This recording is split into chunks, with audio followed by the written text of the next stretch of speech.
हे अब हमरा तो भूल गयो किया कि अब हमर शादी होए वाला छै ना जे हमरा तोरा बिचते ओकरा काट देबे ओकरा काट देबे अपने हाथ खिला दे जान तू जहाज के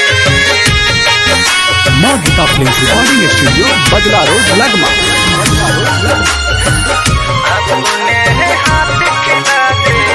जान तू जहाज के जान तू जहाज के जान छपाई गेलो तोहर अब साजिक काट गे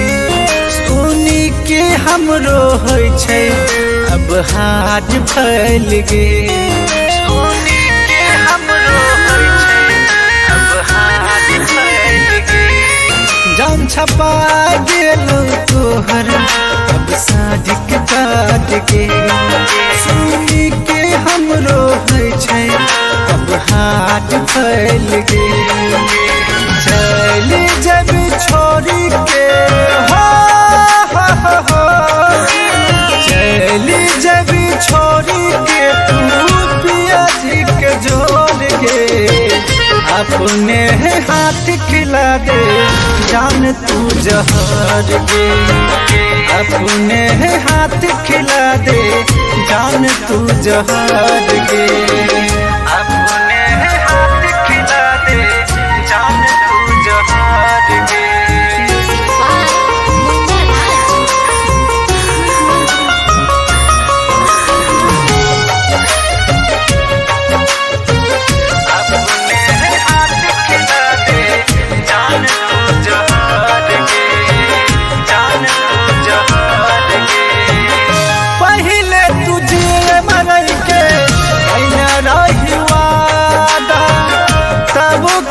भलही के पगली दिल बस जुड़ा अपने हाथ खिला दे जान तू जहाज गे पहले तुझे मरई के ऐना रही वादा तब की ये भलही के पगली दिल बस जुड़ा हमरा तू छोड़ के जाय छी हो हमरा तू छोड़ के जाती दूसरा के घर गे अपने हाथ खिला दे जान तू जहर गे अपने हाथ खिला दे जान तू जहर गे अपने हाथ खिला दे जान तू जहर गे